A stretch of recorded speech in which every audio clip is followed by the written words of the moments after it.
This is the CHGO Cubs podcast presented by PointsBet. Use promo code CHGO when you sign up to get 2 risk-free bets up to $2,000. Hello, everyone. My name is Corey.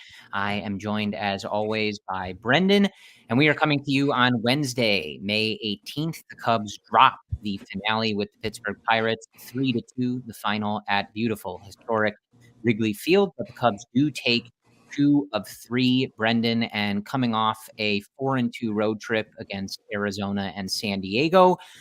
Nice to see the Cubs win a series at home against the Pirates. We gave them enough flack for dropping that series earlier in the year, and they avenged that.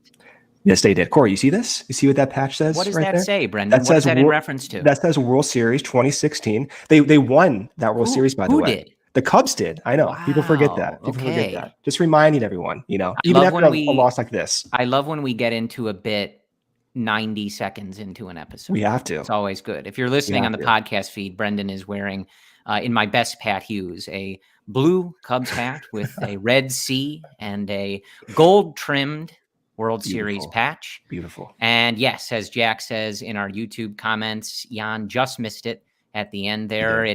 It did feel like with the way that they were playing, Brendan, that they may have had a comeback in them. This was a much better series from the Cubs.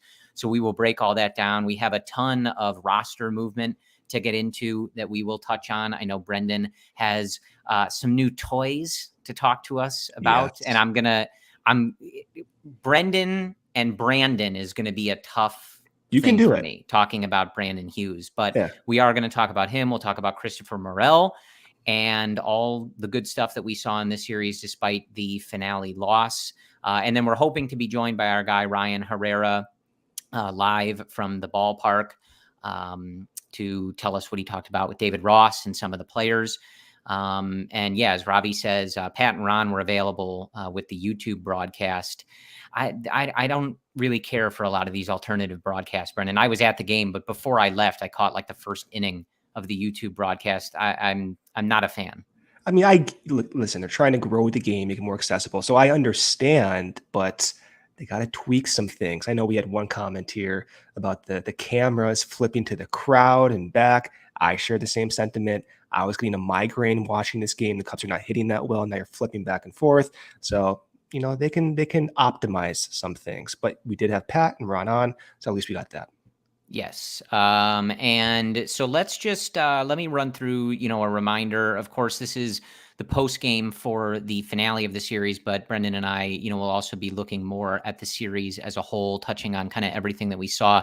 So really quickly, it was 9-0 in the first game on Monday behind a whale of a start from Wade Miley. 7 innings, just 1 hit.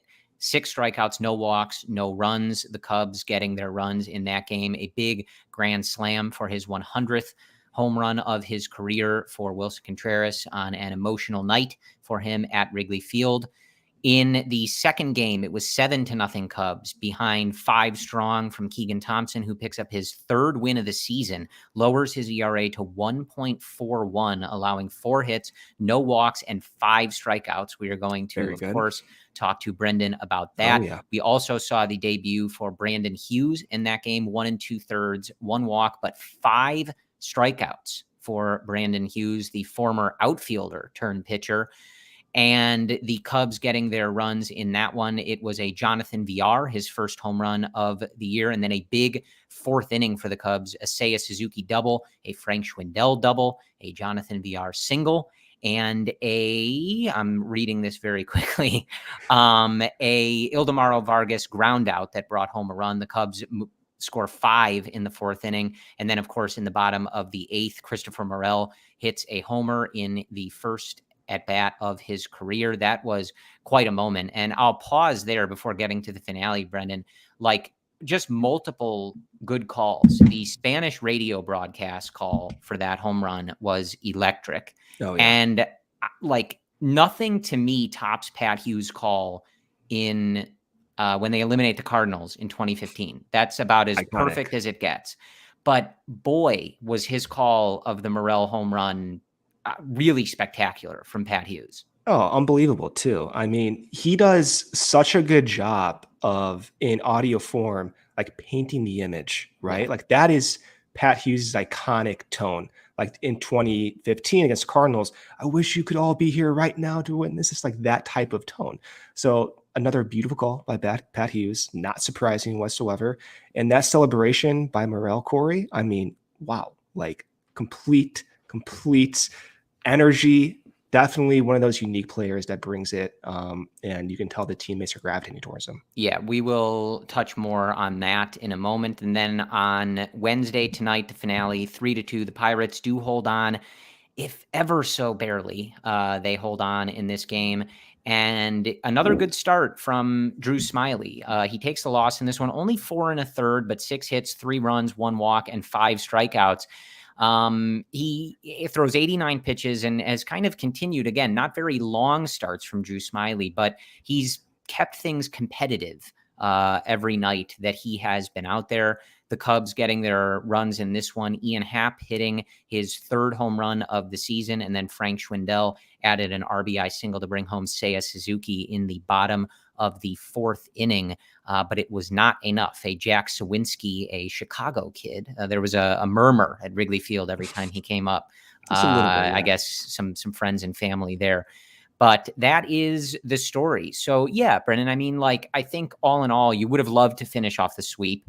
But as we've seen some comments that we have on YouTube, if you're watching us on Twitter, head over to YouTube if you'd like to comment. That's how we can see your comments. And of course, if you're listening on the podcast feed, we also say hello to you as well. But we have some comments on the YouTube chat, that, yeah, they lost the game tonight, but after outscoring the Pirates 16-0 in the first 2 games, shutting them out in back-to-back games, nice to see at least a competitive effort tonight. You felt like they could win the game, would have liked the sweep, but all in all, over the last week and a half here, going back to that road trip and at least starting this homestand, the Cubs are playing a better brand of baseball.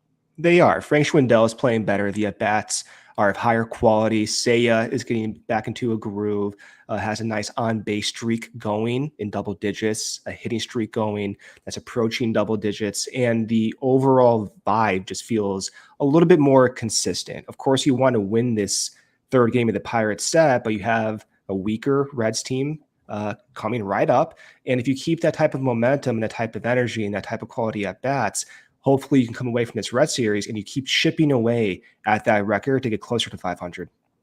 Yeah, absolutely. And I think, before we get into some of the specifics on the players, let's just cover some of these roster notes because there is something I want to mention specifically. So David Robertson activated from the IL. He was warming in the bullpen as I was leaving Wrigley Field to get back for this episode of the podcast. So he is back and available. They optioned Mark Leiter Jr. to Iowa, and Michael Hermosillo transferred to the injured list.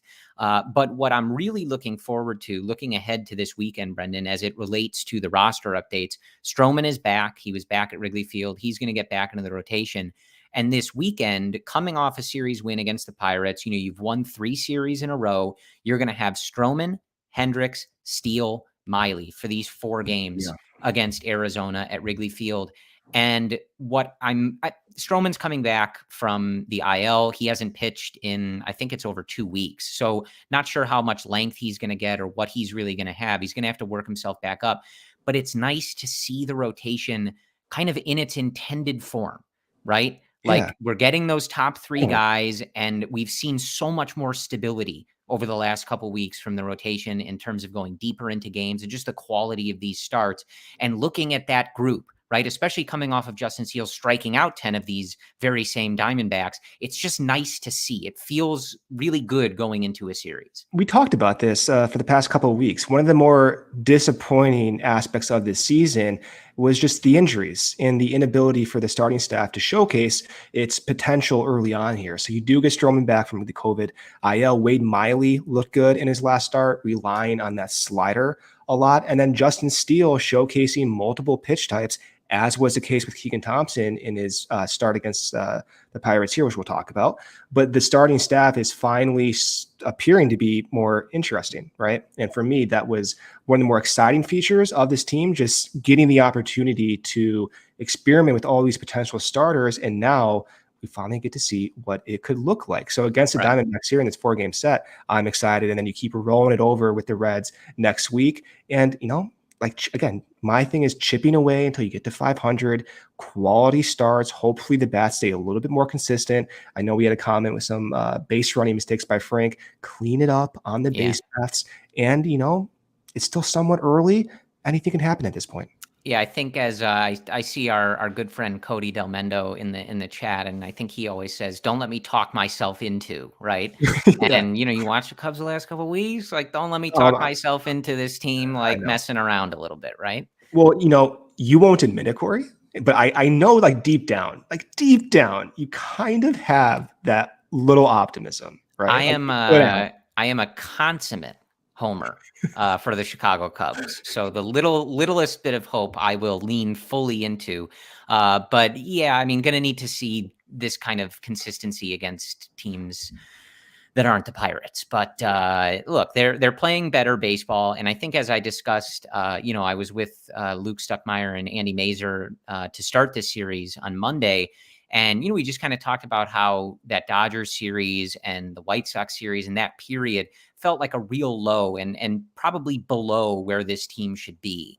And are they going to win every series in a row like they are right now? Probably not. But I think we came into the season not necessarily expecting an elite team, but a more competitive team. And I think you're seeing the pieces to that, right? And that's kind of why I bring up the rotation that's going to start this series against Arizona, because you look at that group and, like, yeah, at times they had a good showing on Monday and Tuesday, but we've certainly seen this team struggle on offense plenty, right? Scoring 2, Absolutely. 3 or fewer runs in a lot of these games, more than we would like. But when you look at that rotation, you're like, this is a group that should be able to win some games. They're going to keep them in the game. If the offense can kind of get it together, they should be more competitive than that long stretch of losing that we saw. Yeah, I think so. The question mark has been that offense, because the assumption, at least from our end, I think it's fair, was that the bullpen was going to be stable. And so far it has been stable. You saw Robertson come back and looked like he did not lose a step whatsoever in that third game against Pittsburgh tonight. And with the rotation, Miley right out of the gate looks exactly like the guy that the Cubs projected to be when they acquired him. And then again, getting the positive development at a pace that I think is faster than I expected with Justin Steele and those multiple pitch types. It's a little optimistic, not in the sense that, okay, the Cubs are back, they're going to be this winnable team and go right back into competitiveness. Maybe that is the case, but if not, at least you have an idea of what some of these starting pitchers can do. And, that's really valuable when you try to project what the team and roster can look like in July. And it might kind of influence what you want to do with calling up, let's say, Caleb Killian, or, even trading someone like Wade Miley at the trade deadline as well for value. So there is a lot of importance beyond just wins and losses when it comes to this rotation. Yeah. Let's do, you tell me which starting pitcher you'd like to. I want to do Keegan Thompson first. All right. Dig into Keegan Thompson. Yeah. So 5 innings. On Tuesday, he does get that start, 4 hits, 5 strikeouts, no walks, picks up his 3rd win of the season, and he does all of that on 65 pitches. So tell me what you want about Keegan Thompson. The theme of Keegan Thompson's start, Corey, was his changeup. He threw 5 total pitch types in his start. And of those 65 pitches, as you just said, he threw 9 changeups. That is the highest one-game changeup frequency of his entire career. And he got a strikeout on the pitch. He induced 4 swings on that pitch, did not get hit hard on the changeup whatsoever. And then he rounded out his entire repertoire with equal amounts of 4-seam fastballs. He threw 22 4-seams, 20 cutters, and then 13 curveballs. And he did, this might be a StatCast misclassification, but he did throw 1 sinker. Again, all totaling the 5 pitch types. And we've talked about this. Keegan Thompson's value as a multi-inning reliever is obvious.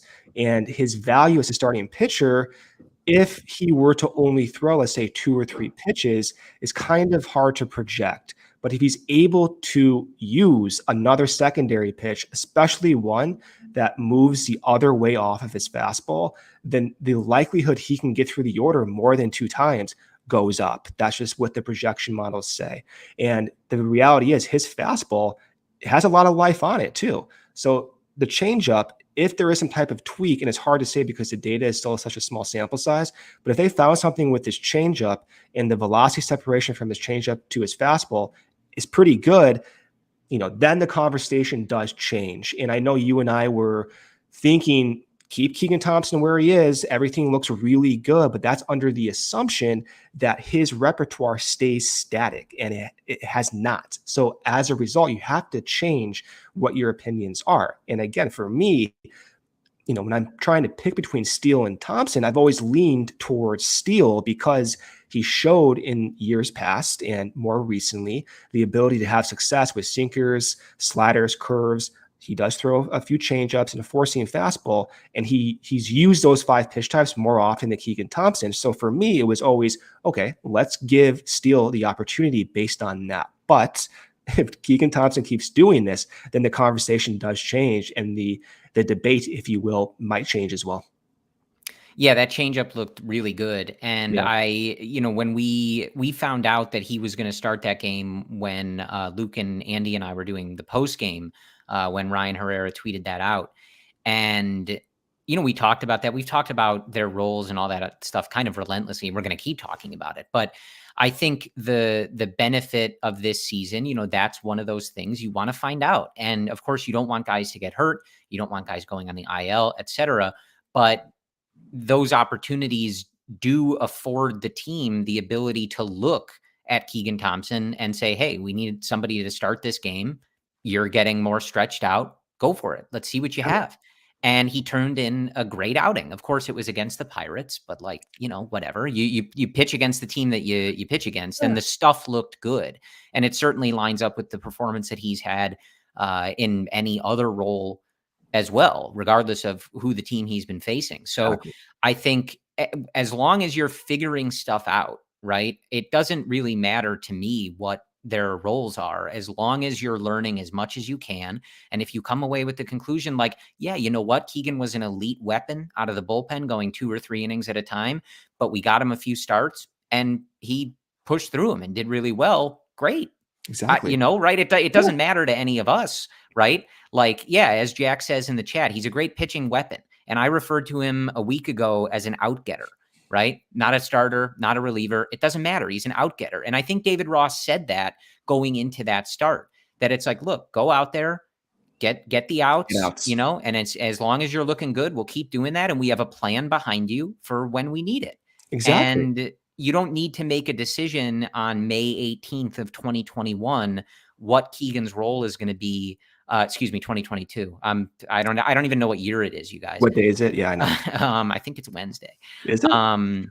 Like, it doesn't matter on May 18th of 2022 for 2023, right? You have a long season here. There's going to be opportunities, and some guys are going to get back. Alec Mills is close to returning. You hope that Adbert Alzolay is able to come back at some point. So the starts may be limited. The opportunities may change. That's going to be up to them to manage.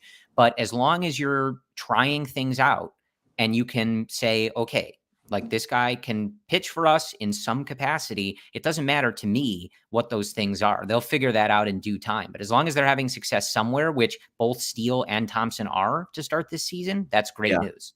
It's great news. And both those guys are going through this, I guess you can call it this like experimental phase.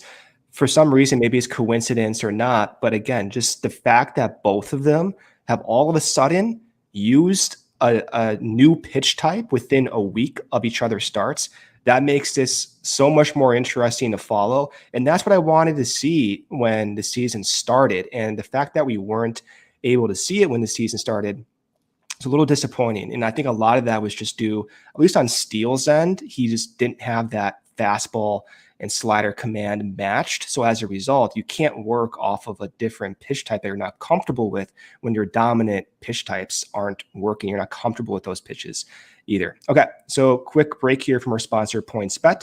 The best way to support CHGO is to download the PointsBet app and use code CHGO when you sign up.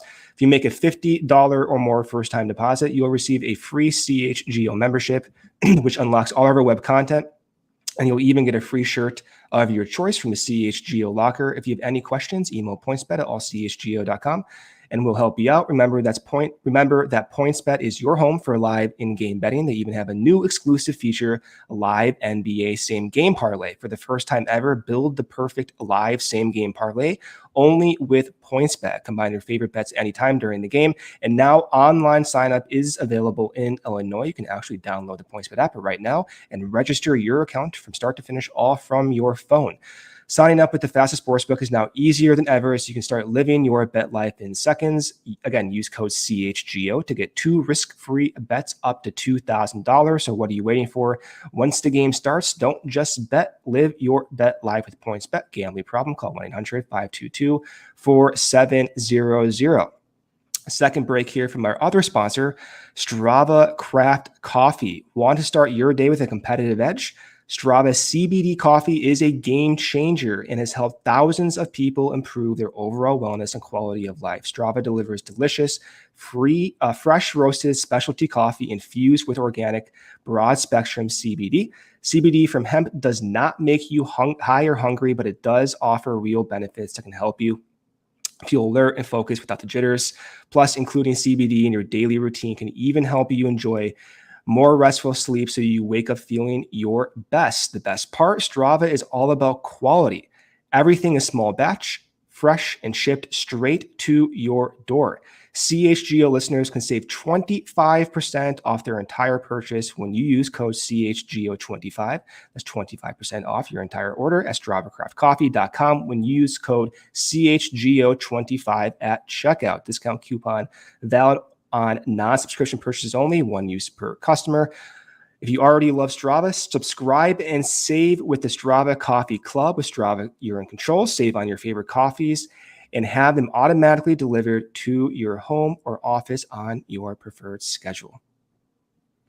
All right, Brendan. So let's get into Brandon Hughes. I want to hear you talk about Brandon Hughes. You've got a new toy here in the bullpen. We've heard you break down Scott Effross and the stuff that he's doing and, kind of how nasty he's been.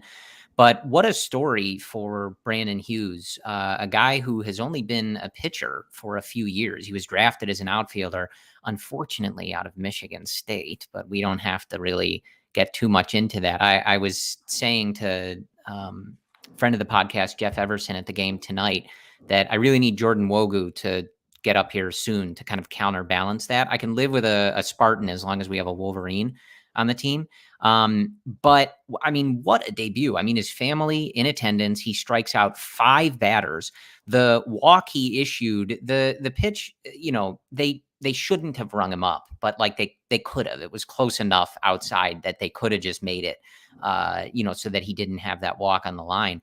But tell me what you're looking at, because this was one of those debuts where he may not have been immediately on everybody's radar in terms of like prospect status or anything like that. But it has been a significant amount of time since Brandon has given up a run prior to coming up to the MLB level. Yeah, I think what stands out is that unique delivery, right? So you look at him right away and you think, okay, that looks different. And it's hard to, with this limited data, compare him to any type of reference points, but you can tell the type of whiffs he induces from his slider appear unique. And so when I'm looking at as these types of appearances continue, hopefully they do continue at Wrigley. I know there might be a roster crunch here as rosters tend to change with the IL guys coming back, and the roster crunch is a real thing. But if he does stay up here, we'll be able to get that type of data and compare, let's say, horizontal break or vertical break and the velocity separation from his fastball in a bigger sample. And then we can make these types of projections and try to project what type of value he can bring. But just looking at him in one outing and looking at how the opposing batters swing at those pitches, they're off balance right away. And so I suspect that once we get more data and once we can compare him to other pitchers, his stuff is going to stand out. And I think the most unique feature of his game probably will be that release point. There's one pitcher that he reminds me of, but I can't figure out who it is yet. So I have to keep watching to get that comparison, jogged in my mind. But he looks unorthodox, and for relievers, that's what you want to see. You want to see some type of unorthodox, weird type of delivery coming into the game, even if your stuff doesn't play up, and maybe his stuff doesn't play up, and that's the delivery that's going to make him good. But I'm thinking in a situation, let's say you're in the 5th, 6th inning, 7th inning, if you bring in like Brandon Hughes followed by Scott Efros, right away you're using 2 relievers with some of the more unique release points in the league. Not many teams can do that. And then you bring in, for example, Rowan Wick the following inning. Rowan has that straight over the top release point with that hammer spike curve. These are really different vantage points for batters. And this is what the Rays do exceptionally well. I remember, I believe it was a pitching ninja last year or the year before. He overlaid the Tampa Bay bullpen, and he had release points from here, down by the hip, all over the place. And I suspect, we don't have the data and we won't be able to, say this with confidence, but I do suspect that the more of those pitchers, the unique pitchers with those release points you throw from the same bullpen in one game or one series, the harder it is for batters to get comfortable. And maybe as a result, those different pitchers benefit from one another due to that drastically different release point. So that's what I'm honing in on with Brandon Hughes as these games continue to progress. I want to see how that release point and how that stuff plays up against the rest of the league. And I think it will be interesting how David Ross uses them in combination with the other unique guys on this bullpen. Do you think that that's something that this pitching infrastructure, with Craig Breslow and Tommy Hotovy and all those guys, are they working with some of these guys to develop some of those unorthodox deliveries? Or is it, because you look at Efros and now Hughes, or is that just a product of this is how this guy gets results and they just happen to be coming up in the same system at the same time? I think it's all contextual. So it depends on what that pitcher can bring at the start. For Efros, he didn't have that type of release point in the past. So it's been a work in progress over time. With Brandon Hughes, he's a position player a few years ago. So it's hard to even say what he was like before then. He did make a comment. I forgot who he made his comment to, but he said, "Teach me as if I'm 8 years old," just to paraphrase. So that was the foundation that he worked with, was a novice type mindset. Now, to your actual question, does a pitching infrastructure change the release points of these guys? That's very difficult to do with comfort for professional baseball players, I imagine. From reading and talking to coaches in the league, the changes they tend to make are to pitch grips and to wrist angle, which also correlate to release point. So, for example, if you have, let's say you have a low release point, if you can change your wrist angle of that pitch, you can sustain your release point, your comfort zone, but that pitch is going to move more favorably in the window of that release point. And one example is Marcus Stroman, who has one of the lowest release points in Major League Baseball. And as a result, his slider path is very, very flat, which is good for some pitchers, especially for Marcus when you're trying to get a lot of horizontal break. So that's one example. So to your point, if you look at Brandon Hughes, because he has that lower release point, maybe the thinking is, okay, let's change that wrist angle or that grip to let that pitch play off of that natural release point. And maybe in some cases, we don't know, but maybe in some cases they do change their release point. But my thinking is that tends to be more difficult because of that muscle memory that a lot of these guys have. That makes sense. But yeah, I mean, looking at the pitching and, obviously there's some stuff to talk about on offense and with the position players. But part of what we've talked about this whole time is how important this year can be developmentally and what we can see from guys and things like that. And this series isn't unique in terms of some of this stuff, but you look at the contributions that you've gotten from younger guys who are under team control and who have been developed by this system just in these 3 games against the Pirates, right? You got 2 scoreless innings from Michael Rucker. You got 5 shutout starting innings from Keegan Thompson. You got 1 2/3 of shutout baseball, no hits, 5 strikeouts from Brandon Hughes.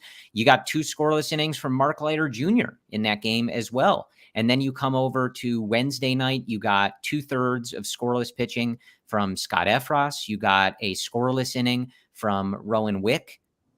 Like, guys, like, and you listen to, some of the prospect guys that we've talked to, Brian Smith, Greg Huss, the Gregs over at Northside Bound, like, there's more coming. Like, Ben Leeper is doing good work. You look at Cam Sanders getting promoted, even though he's starting. Like, there's some arms coming, and it's just really exciting to, obviously, like, they've also gotten contributions from veterans. Chris Martin was good again tonight. Givens was good again tonight. David Robertson coming back. He's been lights out all season. But to see the amount of names in there, Brendan, that are from this system, that are getting a shot and they are taking the opportunity and succeeding, it's hard not to be excited by this. And now some of them, Brandon Hughes has thrown 1 2/3 of Major League Baseball, right? So you don't want to get carried away, but you look at the stuff, you look at the success he had in the minors, and to see these guys coming in, it's hard not to be excited. And yeah, like Nick says in our YouTube comments, like that's not even mentioning someone like Caleb Killian, who is hopefully going to be a starter, but he's at the top of the pack, right? And we're not, we just listed off a bunch of people who are already contributing, and it's not the main guy. Like, so there's a long way to go. It's only May, but when you're seeing all these names contributing to wins and combining for shutouts with other guys, like, it's good stuff. It's good stuff. And to counter that, because we do see it every now and then, and it is a fair criticism, Dwayne Underwood shut down the Cubs tonight. So he, unfortunately, was not a beneficiary of that pitch lab. Tommy Nance fizzled out last year. There are pitchers who don't grow into their own underneath this Cubs pitch lab. That's not the point. The point is, when you acquire all this talent, some guys are going to work out, some guys are not going to work out.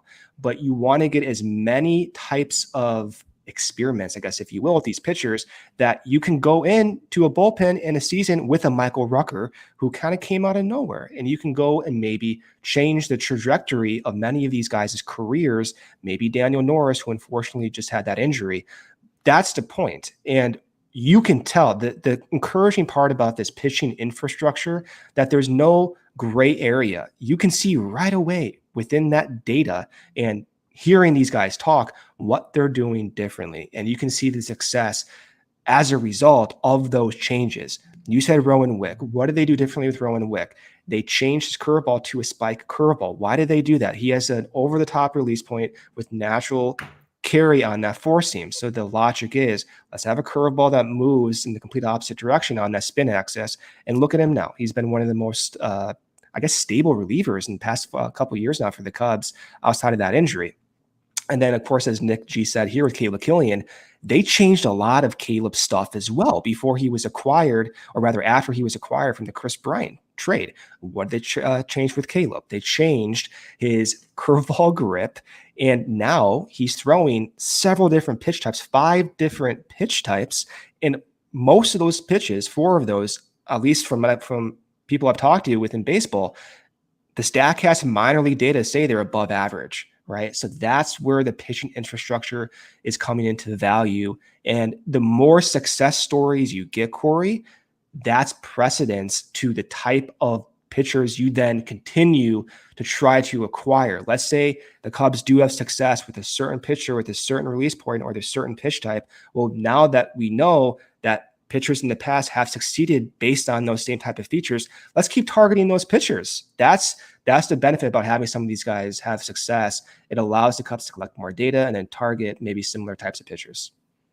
Yeah, it's when just on, you brought up Rowan Wick, like we're bringing up some new faces, some guys that, a lot of the fan base is just getting familiar with now. Rowan Wick is not a free agent until 2026. I mean, it's awesome, right? Man. So I know he's been a part of this team for a few years now, but seeing him back in this elite form where his fastball is sitting in the mid, 95, 96 range, his curveball is working, that ERA is sparkling, right? Like, he's not someone who's in that veteran, like he's out of here soon group. Like, he's here for the long haul. He will almost assuredly be a part of whatever the next great Cubs team looks like. He will almost assuredly be in that back end of that bullpen.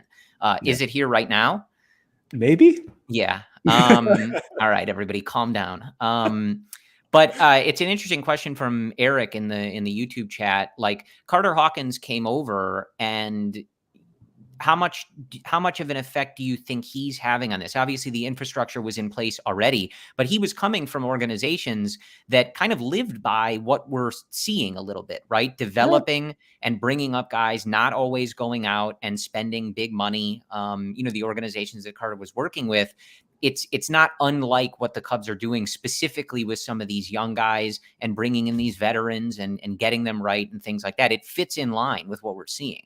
It does. You can think of the Guardians' success over the years with pitchers who kind of came out of nowhere. Shane Bieber, Mike Clevinger, Carlos Carrasco, even going way back then. They did target even way back then Danny Salazar with that changeup. So he was around from the ground up all the way up to the higher executive office as he continued to progress his own career on the type of pitching foundation strategies to get these guys and turn them into valuable pieces. So what are the specifics that he's doing with the Cubs that he brought over from Cleveland? We don't know yet, but I'm sure the perspectives are valuable. And that was one of the concerns, or rather wishes, that we had when we heard that Theo was stepping down, Jed was taking his spot. You and I wanted these different perspectives in the front office, right? And Carter does seem to fit that role, but that was always in the context of being general. We didn't know exactly what we wanted, but we knew we wanted these different types of perspectives, and Carter does bring that. But I think those are great questions that I hope we get more answers to that Eric posed. Like, I don't really know what the specifics are, and I would love to hear Tommy Hotovy or Daniel Moskos. Maybe Moskos is it, right? Like, we didn't have that type of pitching role last year, and I remember during the offseason, Tommy Hotovy said, Daniel's going to work on pitch design. I'm going to work on the implementation of it. And so it frees Tommy up to do more of the broader work while Daniel can actually work on those fine-tuned details. So maybe that is one aspect that Carter brought over. Well, so I think you've done this before, but remind everyone like what exactly is meant. So Daniel Moskos came over from the Yankees, I believe, right? Yeah, Yankees, yep. Just like me, came over. Oh, look at that. Now you're stuck with me. Stop. But he came over from the Yankees, and his job title is pitch design. Yeah. So what does that mean? And like specifically with some of the guys that we've seen, can you kind of apply it to kind of what we've seen from some of these guys, or like a specific example of what that might look like? So, I mean, it's obvious. So the big example we have right now is Daniel Norris's sweeping breaking pitch. And so Moskos with the Yankees, he was in charge, I believe, the Double-A squad, which was among the best in using these sweeping breaking pitches. And I believe they led their respective minor league in run prevention.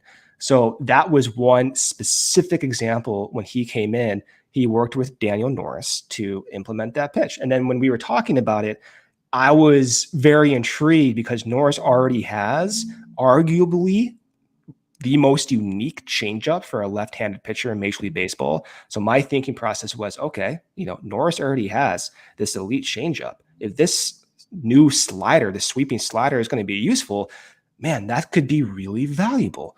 And so that's the pitch design we're talking about, where you take a pitch type that maybe is not optimal. Maybe the pitch type just actually needs to be converted to a different pitch type. Maybe take a slider to a curveball, or maybe take a four seam to a more natural two seam grip. We did see like Cody Hoyer before he was injured change his grip on his fastball. I'm assuming based on his release point. This is before Moskos was hired, but that's the concept where you can get into, I guess, quote unquote, the pitch lab, and then you can work on those pitch grips. You can work on those wrist angles. You can work on those mechanics on a more intimate level, while you allow Tommy Hotovy then to go about his process in a more broad general level. Yeah, I do like that, we've talked about so many of these exciting, younger guys. And when I ask a question like that, you go, oh yeah, it's obvious. Daniel Norris. Everybody's thinking about Daniel Norris, aren't they? That's what I don't want to, I feel like Daniel Norris is getting attached to my name over here. And are you kidding? I understand it, but I'm not saying Daniel Norris is going to be the shutdown pitcher. I'm just pointing He out had looked really good. he did, but I'm just Yeah. pointing out like this is why you follow this pitch lab, because people like Daniel Norris can come out of nowhere. And so that's why I kind of own in on that example, Corey. That is fair. We are going to be joined by Ryan Herrera live from Wrigley Field in a second here. There he Here is. is Ryan. I do, before we get to Ryan, though, I do want to do one last mention of our lead sponsor, PointsBet. Of course, you can use code CHGO to get 2 risk-free bets up to $2,000 when you sign up. And I do have my PointsBet pick of the week, and it is going to be Seiya Suzuki got a hit in the game on Wednesday to extend his hit streak to 7. So I feel like this is taking a page out of Cody's book, and I'm going to go for 8 in the game on Thursday. He did not get 8. This is your. I'm just saying that. I guess, yeah. You might have just jinxed that, Corey. I probably did. I'm sorry, Seiya. I was wearing his shirt on the broadcast on Monday. You can't pick a different bet. You have to pick Seiya? Come on. Yeah. You should know better. All right. I'm not going to bet against the Cubs. So no matter what, the risk is going to be there of jinxing them. If you want another pick, the Yankees play the Orioles early on Thursday morning. They always beat the Orioles. Jordan Montgomery going for the Yankees. Those are my PointsBet picks of the week. Again, code CHGO when you sign up. So, hello, Ryan Herrera, live from beautiful, historic Wrigley Field. Historic indeed. The Ivy's out here. Corey, you were here. It's a nice place to watch a ball game. How was the weather for me? Wrigley? Was it cold still, or what's going on over there? It felt really weird. I was on the field pregame, and I was breathing, and then all of a sudden I look and I noticed my breath, but it didn't feel cold. It was a very weird. We're in that area in Chicago where tonight at the game it was in the mid 50s, and then I think tomorrow it's supposed to be 85. So it's figure out that weather over there. Yeah, and then it rained this morning, so it was cold after that, but it was also still humid and stuff. So it was we're all over the place. Yeah, it's a normal May night at Wrigley Field. So Ryan, how are things in the clubhouse? What do you have for us from David Ross and the boys?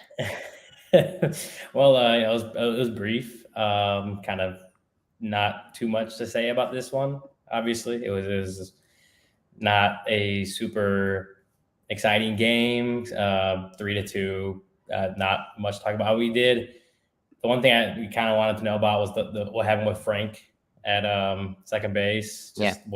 I don't know if you could see on the broadcast or if they showed anything we didn't see. Kind of, I don't know if Willie Harris was kind of waving him over. Was he? That was the assumption. No, that was we didn't get an answer. Rossi didn't really know, and then I get it. Yeah, no, he didn't know, and then Frank kind of scooted out of there pretty quickly. So maybe we could find that out tomorrow. But besides Drew Smiley, Ross and him both said it. The first 2 innings were really good, 5 strikeouts, and then that third inning gets through the first 2 guys pretty quickly, 10 pitches I think, and then Brian Hayes almost hits one, literally rims it. I said it we're playing basket hoops over here because it literally rimmed on the thing and just rolled off. I'm I honestly didn't know if that counted as a home run or not until they decided it wasn't a home run. That was hard to see. I was down the first baseline tonight, and I thought it was a home run. I thought it hit the bushes in center field. Yeah. Not until they showed the replay, we were like, oh, I don't know if I've seen that before, where it sort of, like you said, hits the rim and out. But I'm curious, you're back with the team now and going in there. Is there, David Ross seems like a guy to me that plays things pretty close to the vest and is professional and all of that. But is there a different vibe at all when you talk to him or the clubhouse? Just clearly they're having more success over the last week and a half. The results are better. Does it feel a little different than, when they were kind of dropping every series, or are they all just kind of business as usual? Oh, you can definitely feel a better environment in there, just a better energy, just because, obviously a win is better than the loss. We were kind of in and out of the clubhouse pretty quickly today after a loss, whereas yesterday I felt like we were in there for 2 hours. We weren't, but it's what it felt like, right? So there is different energy at between winning and losing. So just overall, you definitely get that feeling. And then like even talking to Ross today, I after the game, I brought up, the bullpen again coming in clutch, covering a bunch of innings and keeping the Cubs in it. And he starts talking about like how that's the bullpen's obviously really good. That's also a product of how well the starting pitching is doing. And so Kyle Hendricks is starting San Diego going all the way back, but then the last few days you had Wade Miley, you had Keegan coming up big, Justin Steele on Sunday. So even when you have this, I think Ian Happ said it too after the game, it's kind of the ebbs and flow of the season. You're not going to win every single game. But even when you have this kind of little dud here, a 3-2 boring game that you lose, that you drop, when you're in a successful run like the Cubs have been in the last week and a half, winning 3 straight series, you can just feel that, it didn't feel like they were like not down in the dumps. It's like they knew that, hey, this is going to happen. You're going to lose the game. You're not going to win all 162. Yeah. So you pick back up, you learn from that, but you've been successful and you can keep kind of building on that. And that's kind of the sense that I've even before the game, after the game, talking to guys around the clubhouse, I could get that feeling. Did you see Marcus Stroman at all in the clubhouse today? Not today. We saw him yesterday. He didn't really comment on anything, but I guess we got today. He's scheduled to pitch tomorrow. They've not activated him yet.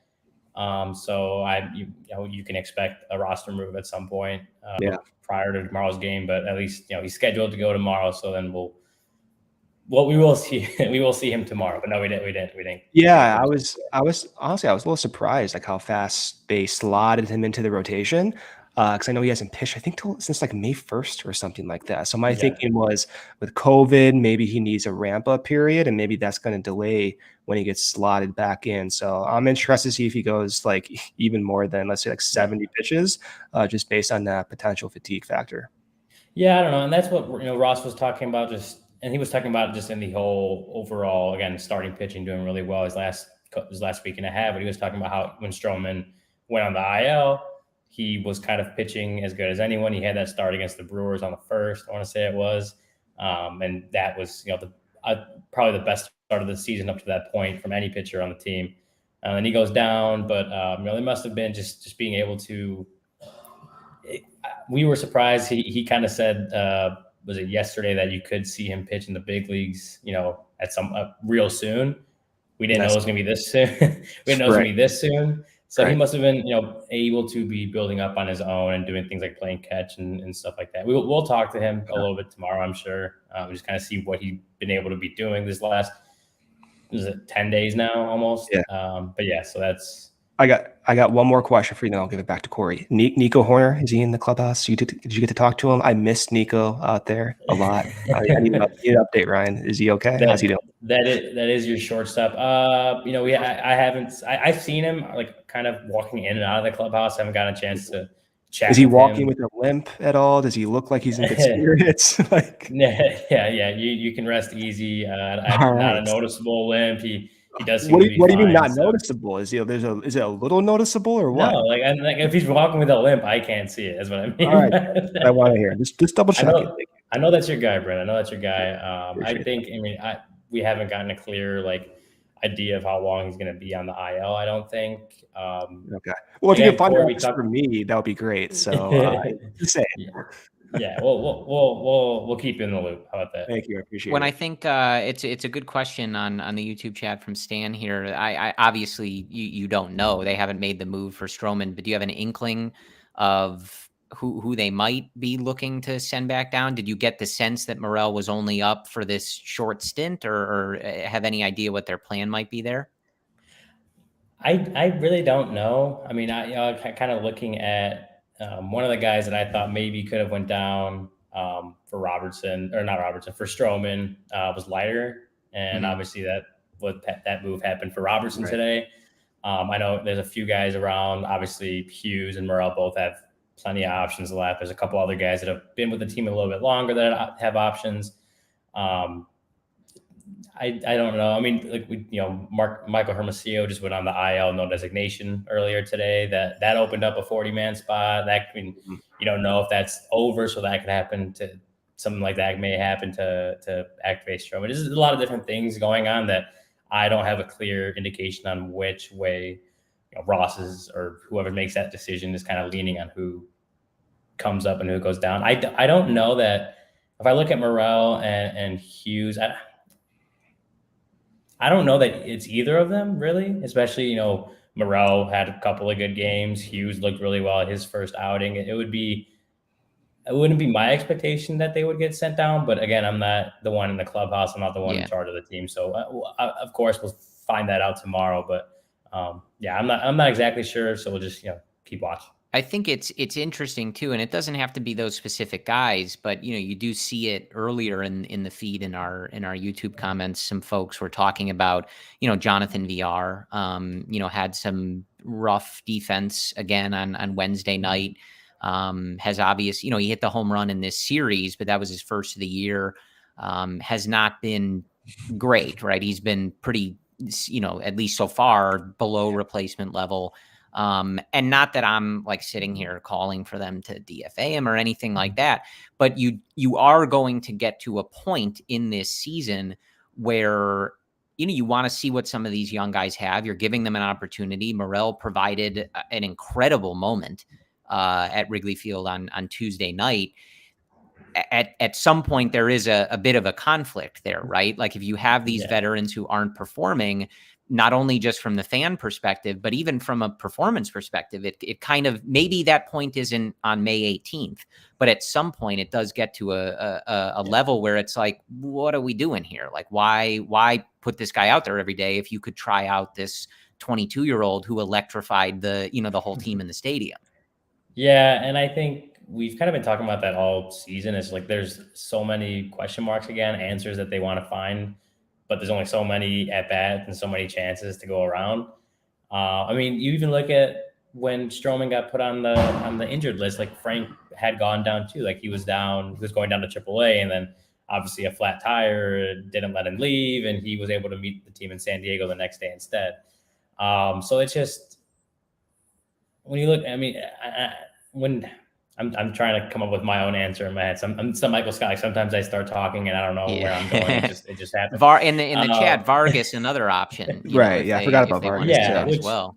Yeah. Which again, and look, I got what I was trying to say. I figured it out. Okay. So when you look at that, it's like you talk about VR and but you also look at guys that have options that are also struggling too, like Frank Schwindel. Like that was the whole point, is he was struggling. Right. They were going to put him down. I don't know off the top of my head, but I think Vargas does have options left. There are guys with options out there. I mean, we talked about before Madrigal's injury, would he have been a candidate to go down at some point if the struggles continued, right? So I don't. Again, to go back to VR, it's like I don't see them making a DFA move or any of that stuff to keep up when they have the potential options to, again, send a guy down like they tried to do with Schwindel for a day, or just anyone else that they see that's struggling, could use that bat to AAA and have the ability to get optioned down to AAA to get those at bats and work on things before coming up. Now, later on in the season, you get to July or something and you're starting wanting to bring guys up. That's a different story. And that's where you could see, okay, like might have to start making some decisions on some of these veterans, these older guys that are out of options or whatever they are. But for right now, I think they're still kind of looking at that option game and seeing how they can use that to obviously keep a lot of these guys on the roster that help provide, at worst, provide some depth.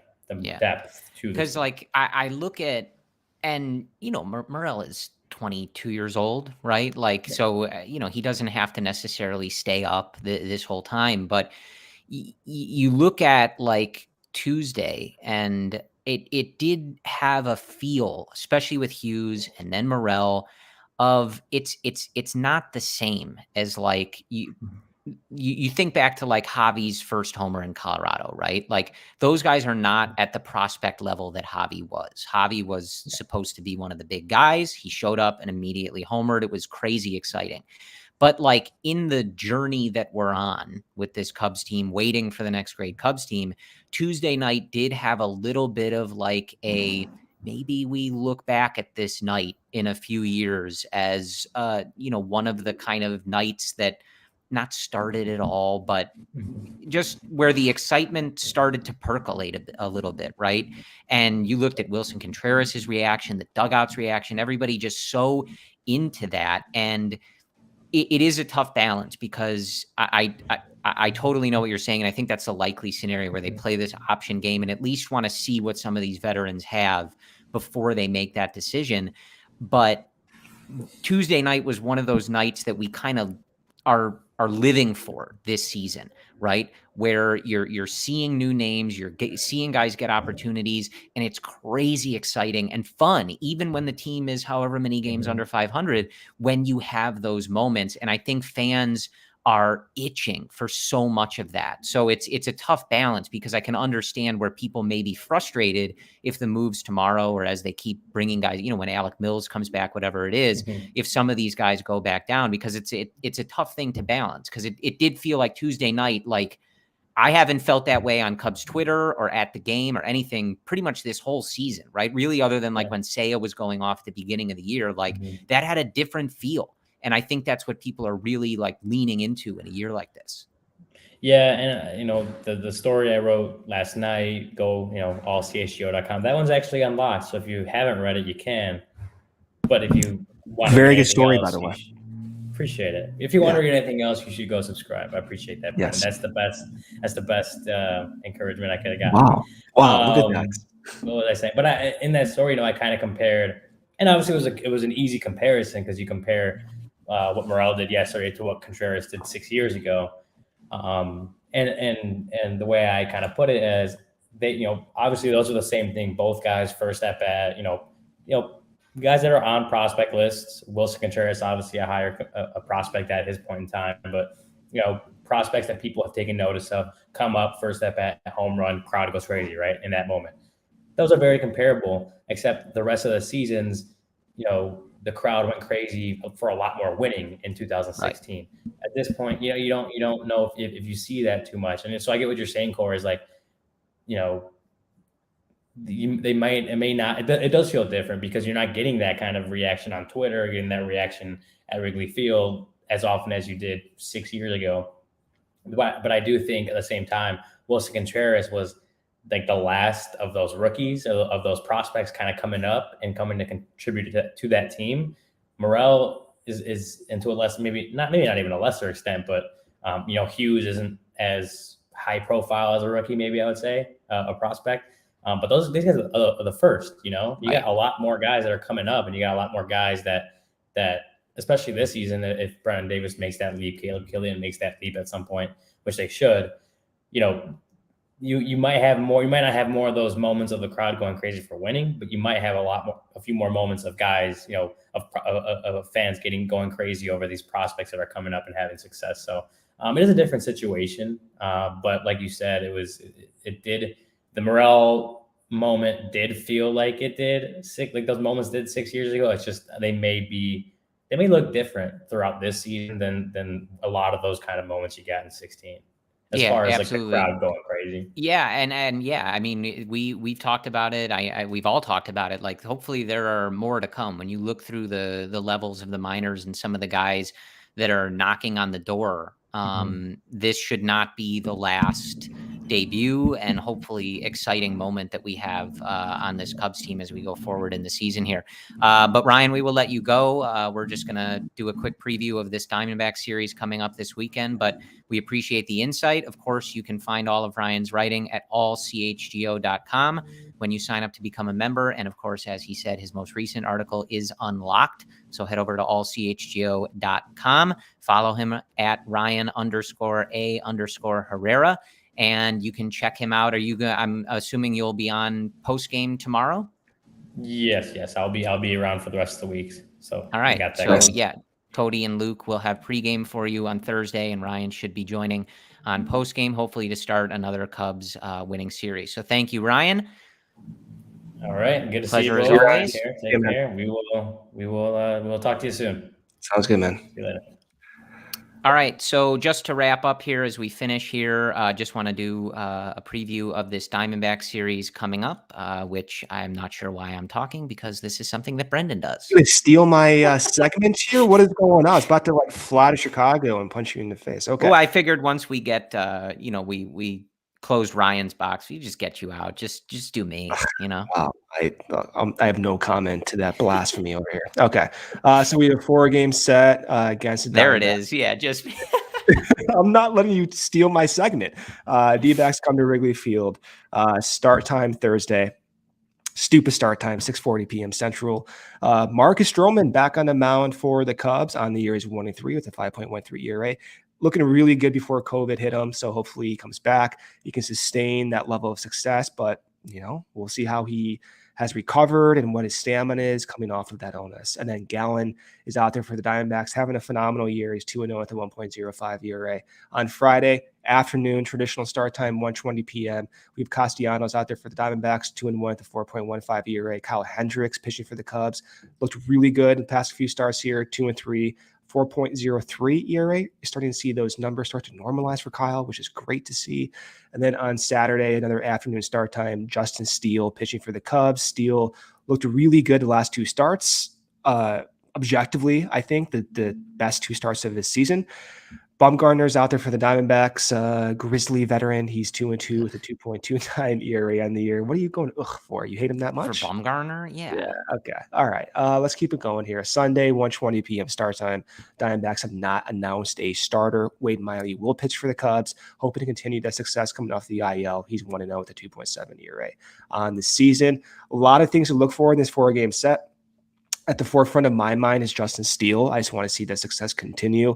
But even independent from that success, I want to see the pitch utilization continue. I want to see those 5 pitch types being thrown. I want to see that sinker being used more. This is a good matchup for Justin Steele because Diamondbacks have a heavy lefty lineup, which based on last time allowed Steele to throw those sinkers up and in a left-handed batter. So if I have to project what will happen, we're going to see a very similar pitch frequency from Justin Steele in the form of a lot of sinkers when he does pitch this week. Yeah, and as Stan said in the YouTube comments, Friday is the unveiling of Fergie Jenkins' statue, the newly cool. renovated and moved Statue Row. I've walked past there. Obviously, I walked past there after the game tonight. Ronnie is... So the other statues are over there. Fergie's is covered right now. They're going to unveil that on Friday. So if you can make it out to that game, that should be a very fun day in Wrigleyville, celebrating the career of Fergie Jenkins and the unveiling of, the new Statue Row where all of them are in front of the marquee and, the Cubs office building over there. So it looks nice. Good to see them all kind of together and back, obviously. Other than that, I'm looking forward to seeing this rotation. I know, and we just talked with Ryan, not really sure what the expectation from Stroman is. He's coming back from an illness. How much he was able to stay fresh or loose or, lengthened out is not something that we'll know probably until tomorrow. So the expectation is at least minimized from what we've seen from him in the past. But just seeing those names for 4 games, I'm really looking forward to what we can get out of those guys. The Cubs have been getting deeper starts, more starts of 6 innings or later from the starting rotation. The starting rotation has been so good. Even in these games against the Pirates, you dropped the finale, but 2 runs in one game, shutouts in the other 2. The pitching staff has been really good, but just being able to see Stroman, Hendricks, and Miley with Justin Steele, but specifically those 3 in the same series, we've been waiting for it, and I'm looking forward to it, and I hope they perform to back that up, and that the Cubs are able to finish off a nice 2-week stretch here. Keep winning series, keep winning games. Yeah, let's do that. That would be great. They're still more under 500 than we would like, but you can start chipping away at that. And I think the way the rotation is set up this weekend, how they performed against this same Diamondbacks team in Arizona, I think it bodes well. So hopefully this is a good weekend. Of course, we appreciate your support for everything going on at CHGO, podcasts, live shows, every team, every day, post-game shows like you are watching or listening to right now. Premium written content from Ryan Herrera at allchgo.com. You get a free shirt and access to the members-only Discord when you sign up to become a member. Again, that is at allchgo.com. Luke and Cody will have Cubs pregame for you tomorrow on Thursday. They'll also have postgame for you. And Brendan and I will be back to break things down late Sunday night, early Monday morning in your podcast feed when the Cubs finish up with the Diamondbacks. So thank you for supporting CHGO and the CHGO Cubs podcast. And as always, go Cubs.